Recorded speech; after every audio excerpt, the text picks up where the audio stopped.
जय सिया राम। आप सुन रहे हैं कैपिटल रेडियो अयोध्या। मैं हूं भावना राय और मैं हूं वात्सल्य राय। सभी सुनने वालों को जय सिया राम। कैपिटल रेडियो अयोध्या में आप लगातार सुन रहे हैं रामायण की कहानियाँ। रामायण का अर्थ है राम का अयन, यानी भगवान श्री राम की यात्रा। ये वो यात्रा पथ है जिस पर बढ़ते हुए राजकुमार राम मर्यादा पुरुषोत्तम भगवान हो गए। पिछले एपिसोड में हमने सुनाया कि कैसे भगवान राम ने वानर सेना के साथ सेतु पर होते हुए समुद्र और लंका में डेरा डाला। वानरों के उत्साह और भगवान राम की शक्ति को देखकर रावण के खेमे में हलचल मच गई। और अब आगे की कथा।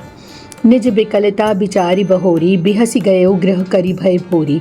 मंदोदरी सुनई प्रभु आयो, कौतुक ही पात होदि बधायो। जब रावण ने सुना कि समुद्र पर पुल बन गया है तो वह भीतर से व्याकुल हो उठा, लेकिन अपने अहंकार के कारण वह ऊपर से हंसता रहा। रावण डर को छिपाकर अपने महल में चला गया। दूसरी तरफ मंदोदरी को जब ये समाचार मिला कि भगवान राम लंका के द्वार तक आ पहुँचे हैं और उन्होंने खेल ही खेल में अजेय समुद्र को बांध लिया है, तो वो अत्यंत चिंतित हो उठी। कर गही पति ही भवन निज आनि, बोली परम मनोहर बानी। चरण नाई सिर आंचल रोपा, सुनहु बचन पिय परिहरि कोपा। मंदोदरी ने रावण का हाथ पकड़ा और उन्हें महल में ले गई। उन्होंने पति के चरणों में सिर नवाया और अपना आंचल पसार कर बड़ी ही विनती के साथ कहा, हे स्वामी, क्रोध त्याग कर मेरी बात सुनिए। नाथ बयरु कीजे ताहि सो, बुद्धि बल सकई जीत जाहि सो।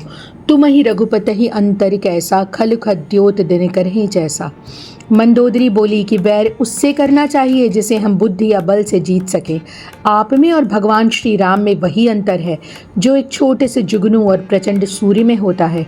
जिन्होंने मधुकैटभ, हिरण्याक्ष और सहस्त्रबाहु जैसे बलवानों का अंत किया, वही भगवान आज पृथ्वी का भार हरने के लिए श्री राम रूप में आए हैं। उनका विरोध मत कीजिए, उनसे बैर मत लीजिए। राम ही सौंपी जानकी नाई, कमल पदमाथ सुत कहु राज समर्पई, बन जाई भजई रघुनाथ। मंदोदरी हाथ जोड़कर बोली, अभी भी समय है। जानकी जी को ससम्मान भगवान राम को सौंप दीजिए। पुत्र को राज्य की जिम्मेदारी दीजिए और स्वयं वन में जाकर प्रभु का भजन कीजिए। भगवान राम तो दीन दयाल हैं, जो उनकी शरण में जाता है उसे वो अभय कर देते हैं। बुढ़ापे में राजा को वैसे भी तप की ओर बढ़ना चाहिए, लेकिन रावण के सर पर तो काल नाच रहा था। उसे ये सीख अच्छी ही नहीं लगी। तब रावण मय सुता उठाई, कहे लाग खल निज प्रभुताई। सुनते प्रिया वृथा भय माना, जग जोधा को मोहि समाना। रावण ने हंसकर मंदोदरी को उठाया और अपनी वीरता का बखान करने लगा। उसने कहा, हे प्रिय, तुम व्यर्थ ही डर रही हो। इस संसार में मेरे समान दूसरा योद्धा है ही कौन। मैंने वरुण, कुबेर, पवन और स्वयं काल को भी अपनी भुजाओं के बल से जीता है। देवता और दानव सब मेरे वश में हैं। फिर तुम एक साधारण मनुष्य से क्यों डर रही हो। मंदोदरी समझ गई कि विनाश काले विपरीत बुद्धि। रावण अपनी सभा में गया और मंत्रियों से पूछा, अब युद्ध की क्या तैयारी की जाए। खुशामदी मंत्रियों ने कहा कि महाराज, चिंता की क्या बात है, मनुष्य और वानर तो हमारा भोजन है। लेकिन तभी रावण का पुत्र प्रहस्त उठ खड़ा हुआ। कहीं सचिव सठ ठकुर सुहाती, नाथ न पूर आव एहि भांति। बारिधि नाथ एक कपि आवा, तासु चरित मन महु सब गावा। प्रहस्त ने निडर होकर कहा, हे पिताजी, ये मंत्री आपको केवल वही सुना रहे हैं जो आपको अच्छा लगे, लेकिन ये सत्य नहीं है। जिस समुद्र को लांघ कर एक छोटा सा वानर आया था और पूरी लंका को जला गया, तब इन मंत्रियों की भूख कहाँ गई थी, उसे क्यों नहीं खाया। और अब तो भगवान स्वयं आ गए हैं, जिन्होंने खेल खेल में समुद्र को बांध दिया। प्रथम बसीठ पठे सुन नीति, सीता देहि करहु पुनि प्रीति। प्रहस्त ने सलाह दी कि पहले दूत भेजें और सीता जी को वापस कर भगवान राम से मेल कर लें।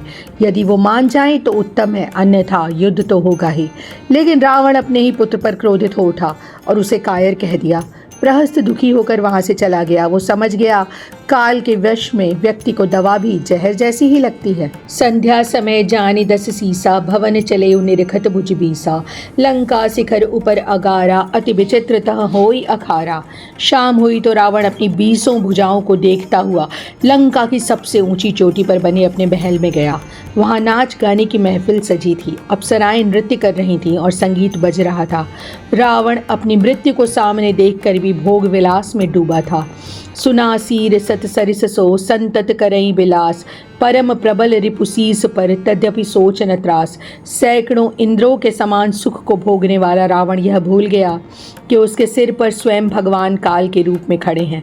अब लंका के विनाश की घड़ी अत्यंत निकट आ चुकी थी। इस एपिसोड में इतना ही। अगले अंक में हम आपको सुनाएंगे आगे की कथा। कार्यक्रम को पसंद करने और शेयर करने के लिए हम आप सभी सुनने वालों के बहुत आभारी हैं।